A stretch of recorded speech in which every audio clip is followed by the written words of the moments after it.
그래서 어느 날 거울을 보다가 이런 생각이 들어요. 내 얼굴이 원래 이렇게 길었나? 광대가 갑자기 왜 이렇게 튀어나왔지? 이런 변화가 보이기 시작했다면 얼굴의 밸런스가 무너지고 있다는 신호입니다.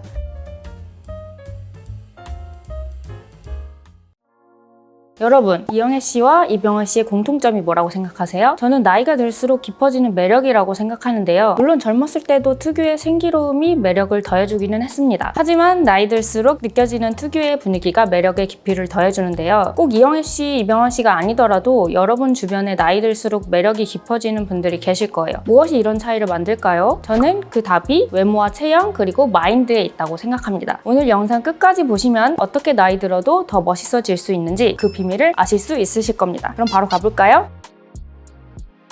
이 사진이 20대의 이영애님 사진이고 이 사진이 50대의 이영애님 사진인데요. 제가 아주 재밌는 부분을 하나 찾았어요. 이영애님은 주름은 좀 늘었지만 전체적인 구조가 크게 달라지지 않았더라고요. 얼굴에 빛이 맺히는 부분을 보면 이해하기 쉬우실 거예요. 이마 중앙, 눈밑, 앞볼, 콧대, 턱까지 빛이 맺히는 위치가 20대와 50대가 아주 크게 달라지지 않았습니다. 그만큼 얼굴의 중심의 볼륨과 입체감이 잘 유지되고 있다는 뜻이에요. 이번에는 얼굴 외곽선을 한번 볼게요. 20대의 얼굴 라인은 확실히 매끈하죠. 그런데 50대 이영애님의 얼굴 라인도 꽤 매끈합니다. 물론 턱선에는 자연스러운 처짐이 보이지만 앞볼과 광대 라인을 보세요. 중간에 푹 꺼지거나 볼록하게 튀어나온 부분 없이 부드럽게 이어집니다. 얼굴 중심의 입체감은 남아있고 바깥쪽 라인은 크게 무너지지 않은 거예요. 이 모든 걸 아우르는 단어가 하나 있습니다. 바로 얼굴의 밸런스예요. 저는 이게 멋지게 나이 드는 얼굴의 핵심이라고 생각합니다. 냉정하게 말씀드리면 20, 30대의 외모로 돌아가는 건 불가능해요. 이영애님에게도 자연스러운 주름과 살처짐은 있습니다. 하지만 나이가 들어도 내가 가진 얼굴의 입체감과 선은 충분히 지킬 수 있어요.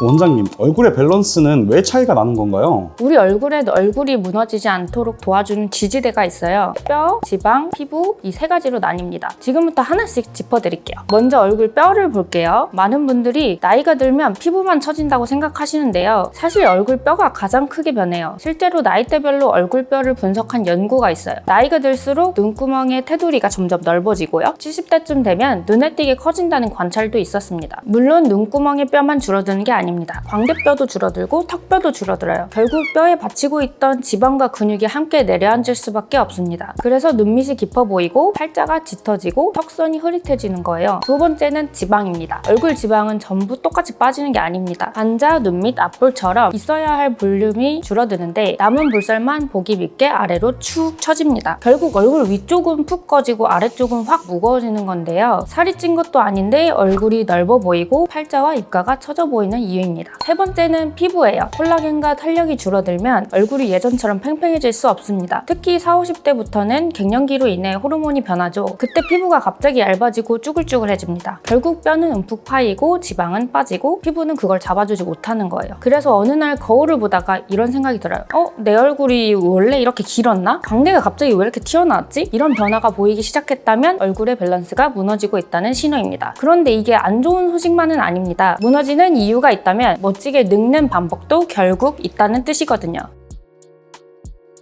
원장님, 멋지게 늙는 방법이 뭔가요? 핵심은 딱 하나예요. 무너진 지지대만 정확히 찾아서 그 자리로 다시 받쳐주는 겁니다. 이영애님 얼굴을 다시 볼게요. 관자부터 광대까지 외곽선이 자연스럽게 이어져 있고 눈밑과 앞볼 사이에도 깊게 끊어진 부분이 없어요. 얼굴의 중심의 입체감은 살아있지만 바깥쪽까지 전부 빵빵하진 않죠. 결국 중요한 건 볼륨의 양이 아니라 위치예요. 근데 여기서 많이들 오해하시는 게 꺼진 곳을 보이는 대로 다 채우려고 하시는 거예요. 관자, 눈밑, 앞볼, 옆볼, 팔자까지 보이는 족족 꽉 채워버리면 안 됩니다. 얼굴의 자연스러운 굴곡과 경계까지 사라질 수 있어요. 이러면 주름은 줄었는데 얼굴은 오히려 넓어 보입니다. 혹시 필로우 페이스라고 들어보셨나요? 필러를 과하게 넣어서 얼굴이 베개처럼 빵빵해진 얼굴을 그렇게 부르더라고요. 그래서 저는 필러를 몇 cc부터 넣을지 정하진 않아요. 정면, 사선, 측면 얼굴부터 먼저 확인합니다. 그리고 빛이 어디서 끊기는지, 외곽선이 어디에서 울퉁불퉁해졌는지를 먼저 찾아요. 그 다음 필러를 채울 곳과 자연스럽게 둘 곳을 나눕니다.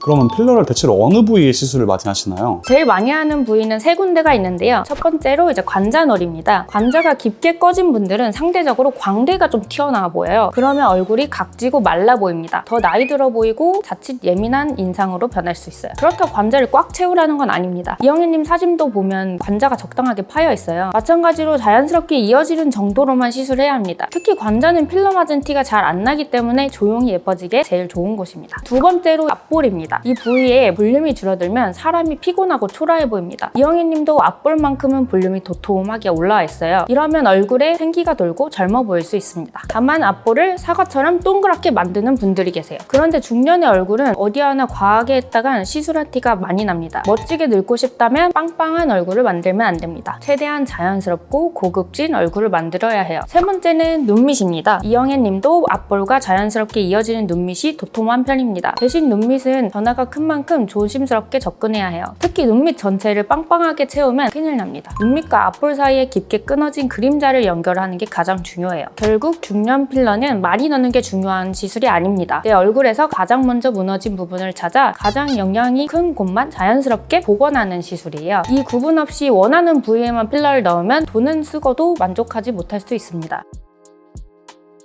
그럼 얼굴의 밸런스만 잡으면 늙어도 멋있는 걸까요? 아닙니다. 다음으로 중요한 게 있는데요. 바로 체형입니다. 사실 사람 인상을 결정하는 게 얼굴만이 아닙니다. 자세와 걸음걸이, 전체적인 몸의 실루엣까지 다 포함돼요. 이영애 씨 사진 다시 볼까요? 허리는 곱고 어깨는 펴져 있고 목이 앞으로 빠지지 않았어요. 이게 그냥 타고난 게 아니라 관리의 영역이거든요. 나이가 들면 등이 굽고 어깨가 말리고 목이 앞으로 나오는 경우가 많아요. 근육량 자체가 줄면서 자세를 버텨주는 힘이 약해진 겁니다. 근데 이 자세가 무너지면 전체적인 인상은 확 나이 들어 보여요. 거꾸로 말하면 자세만 바로 잡아도 훨씬 젊고 당당해 보일 수 있다는 거죠. 자세 자체는 근력 운동과 스트레칭으로 잡아야 합니다. 그런데 운동을 해도 등에 군살이 접히지 않는 경우도 있고 팔과 어깨 피부가 늘어져 있으면 실루엣이 깔끔해 보이지 않을 수가 있어요. 이때는 바디온다나 바디울세라 같이 남은 지방과 피부 탄력을 함께 정리할 수 있습니다. 이 시술들이 근육을 직접 키워주는 건 아닙니다. 대신 처진 피부를 다시 타이트하게 잡아줘서 등과 어깨 라인이 훨씬 정돈되어 보이죠. 거기다가 규칙적인 수면이나 식습관도 무시 못해요. 피부 탄력이나 몸의 회복력은 평소 생활 습관에서 갈리거든요. 그러니까 결국 멋지게 늙는다는 것은 얼굴 하나만 관리하는 게 아닙니다. 몸 전체의 균형을 계속 지켜나가는 거예요.